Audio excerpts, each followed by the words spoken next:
जो हो चुका उसकी परवाह करना बंद करो, कुछ नया सोचो, नया करो और आगे बढ़ो। जो हो चुका अगर उसी में उलझे रहोगे तो आपका आज खराब हो जाएगा। मेरी इस बात को आप हल्के में ना लें। आप इतने समझदार हैं कि आप मेरी इस बात को अच्छे से समझ सकते हैं। अगर आप वाकई पीछे घटने वाली घटनाओं को दिन रात अपने दिल और दिमाग में दोहराते रहेंगे तो आगे कुछ नया करने का निर्णय नहीं ले पाएंगे। जानते हैं ऐसा क्यों होता है?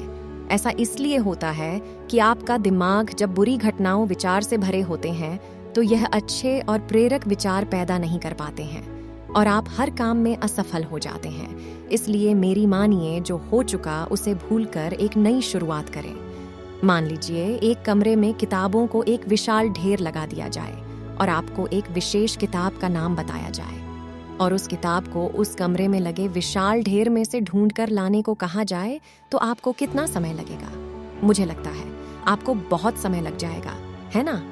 लेकिन उन्हीं किताबों को तरीके से बुक शेल्फ में रख दिया जाए तो आपको उस विशेष नाम वाली किताब को ढूंढने में बहुत ही कम समय लगेगा।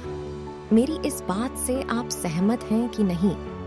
मुझे लगता है आप सहमत हैं। जिस तरह से किताबों की ढेर से कमरा भरा है, ठीक उसी तरह से हमारा दिमाग विचारों के ढेर से भरा हुआ है। जब हम निराश और दुखी होते हैं तो सही विचार और सही फैसले को सामने लाने में हमारा दिमाग असफल हो जाता है और हमें उस निराशा और दुख से बाहर आने में बहुत समय लग जाता है और इस तरह समय की बर्बादी से हम हमेशा पीछे ही रह जाते हैं। अगर आप अपने विचारों के ढेर को तरीके से बुक शेल्फ की तरह दिमाग में रखें तो किसी भी परेशानी में हमारा दिमाग सही विचार और फैसले सही समय पर हमारे सामने लाकर रख देगा।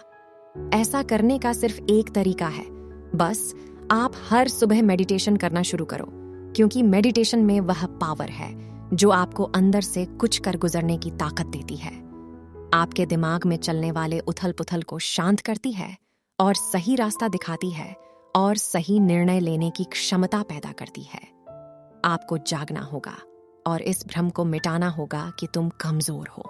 तुम कभी न मरने वाला आत्मा हो। तत्व तुम्हारा सेवक है, तुम तत्व के सेवक नहीं हो। यदि आपकी परिस्थितियों पर अच्छी पकड़ है तो जहर उगलने वाला भी आपका कुछ नहीं बिगाड़ सकता। शिक्षा क्या है?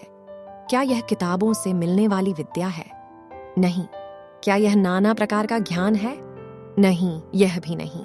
जिस संयम के द्वारा इच्छा शक्ति का प्रवाह और विकास वश में लाया जाता है और वह फलदायक होता है, वह शिक्षा कहलाती है।